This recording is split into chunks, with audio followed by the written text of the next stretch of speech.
Wait, so you're trying to tell me when you actually enforce the law and not just specifically keep things the way they are because you want to utilize the base of people who are being affected by the criminality.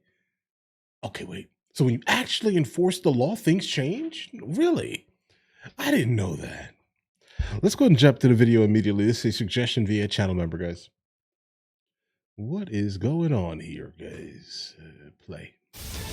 9:30 here in New York, 8:30 in Chicago, where an illegal immigrant now in custody for allegedly firing shots at Border Patrol agents over the weekend.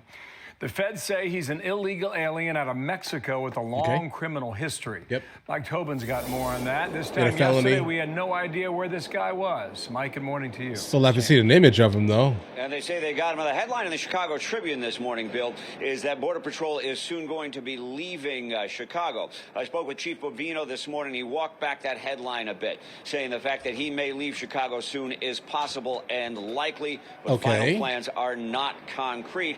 And the very fact that future operations showed up in the headline of a newspaper could change things. And it does not mean that the enhanced immigration enforcement named Operation Midway Blitz is not going to stop. Border Patrol will maintain a presence in Chicago for a long time, he says. And ICE is a separate entity under the Department of Homeland Security. ICE has a permanent presence in Chicago, and according to DHS, is not changing posture. What has changed, according to Border Patrol, is the environment in which they work. Border Patrol and DHS blame the rhetoric coming from Illinois leaders, calling them everything from barbarians to Nazis, all types for the of fact things. that they're regularly mobbed. Civilian cars chased them down and rammed their vehicles, and on Saturday, they took gunfire.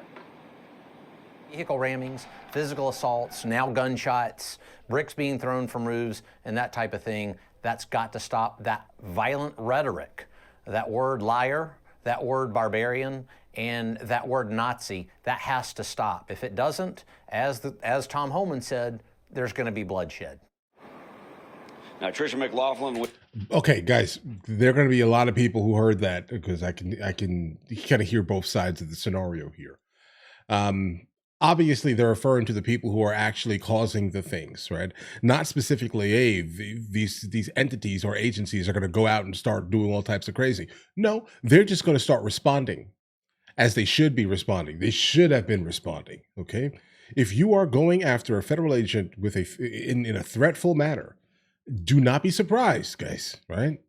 You're going to find out because unfortunately you haven't been finding out, but maybe it's time for you to find out, guys. The DHS put out a statement today that they're not leaving Chicago and noted that since the start of Midway Blitz, homicides are down 16%, shootings are down 35%, robberies down 41%, I'm surprised. Carjackings down 48%, transit crime down 20%. And if you look at the numbers from the mayor's own dashboard, they're even more dramatic. Garry McCarthy is the former police superintendent here in Chicago, and he told me that the bellwether for how crime impacts the average citizen is robbery. And if you look at the mayor's own numbers, robberies are down 44%. Wow. Okay, big change there, Mike. Thank you, sir. Winter come soon. Got it. Thank you. Let's bring in Ron Vitiello. He's a senior advisor with Customs and Border Protection. Can we talk about those numbers real quickly? The proof is in the pudding. If the numbers are down by that much, robberies down 44% seems significant, and that the citizens would be benefiting. It should.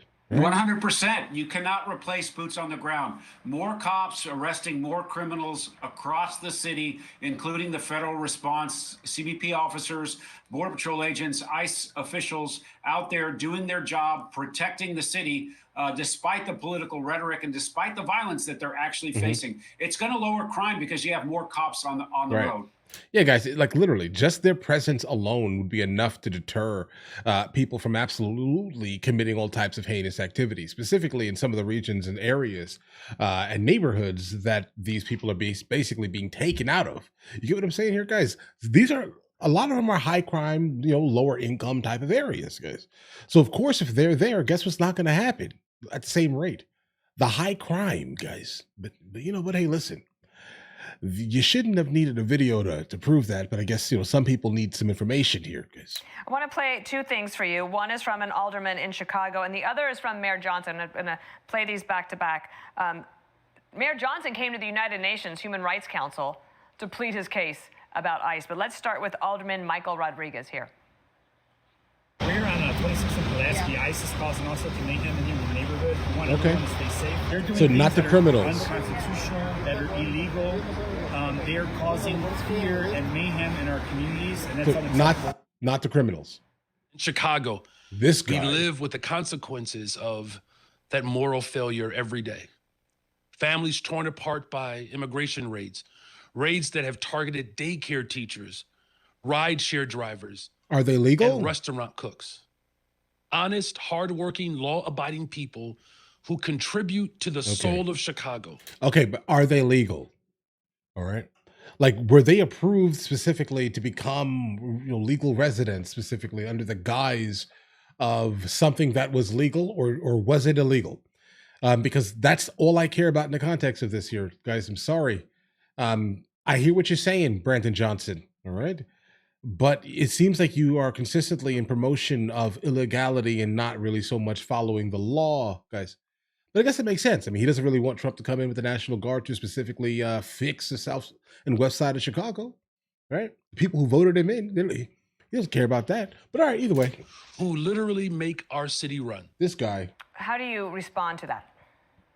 Well, if the city was well run, they wouldn't have $1 billion deficit going into another year of $1 billion deficit. They spend $17 billion of the taxpayers' money. You can see that they don't spend it on controlling crime. Mayor Johnson and the council that was just there, they could easily pass a law to cooperate directly with ICE. What would that mean? That would mean anybody that was arrested in Chicago for crimes who was also in the country illegally could be put on a path for removal. That would lower the activity necessary for our officers to go out on the street and arrest people at large. They could reduce that problem if it is a problem enforcing the law with federal authority. If that's a problem for them, they can take those people out of the jail. The city can change that in a minute, but they refuse to do it because they would rather have the chaos. They would rather stand up for their woke base. They would. We tried for 4 years under President Biden for a chaotic border. Thousands of millions of people probably came to the state of Illinois and into the city. They were sleeping on the floor in I remember police stations and in airport terminals. Airports. It was a total disaster. It was wild. And actually, what the mayor's asking for, what that councilman is asking for, is more of that same chaos. And what the President Trump is doing, what Kristi Noem is doing, what the ICE and CBP officers are doing, they're trying to protect that city despite the political rhetoric that they're facing. Ron, what do you know about this suggestion that Customs and Border Protection will be leaving Chicago and being deployed elsewhere? This mission will continue. We will continue to have a prioritization for getting the worst of the worst out of every single city in the United States. And if they're going to take a break out of Chicago, or if they're going to do use different tactics, the mission will continue at every level. All right, Ron. Okay, guys. That's over. Oh, right, bro. Guys, we definitely need to put in federal agent type of like soldier or like police into some of these high crime areas, guys. And I mean, I'm talking about like a permanent presence. And that's what I think the reality is here. Like, stop allowing these local governments to specifically, and I mean specifically, keep people how they are being kept. Okay. We did a story the other day where there was a kid in Memphis who was basically like, super happy that Trump actually made it so he can go outside and play his trumpet. You get what I'm saying here, guys? He's just happy that he can experience like, a common, typical, normal childhood, right? Like, why not dealing specifically with like the overall debauchery that tends to proliferate in some of these areas here, guys, right? I mean, the proof is in the pudding in the concept of in the context of this here, guys, right? I would suspect, right? Like, I mean, come on. They are there. Numbers are dropping. The Chicago police were there. The numbers are rising. That means the people don't care about these police officers, bro. Either that or they are, cocked in a sense, guys, right? I mean, they have no real control over what they want to do. Not really, because what they want to do wants to do something different. All right? And they want to commit crime. Copious amounts of it here, guys. And it's a good idea to definitely follow the concept of robbery. Because a lot of these absolutely heinous things happen during the robberies, right? But either way, guys, listen, if you guys are new here, please like and subscribe. In the meantime, I'll go ahead and catch you guys later. Guys, do you want to watch movies with me? I never actually thought to like promote it over here, guys. But if you guys do want to watch it, guys, we have hundreds of movies, and I mean hundreds of movies that we've reacted to. You guys can come watch them with me if you want to, along with many TV shows. Currently, we're working on the show Dexter, along with Vikings. And we have a lot of series that are already completed. But if you guys do want to watch it with me, the link is in the description. Everything's available at the second tier. But of course, if that's not your thing, guys, don't worry, right? Listen, like and subscribe.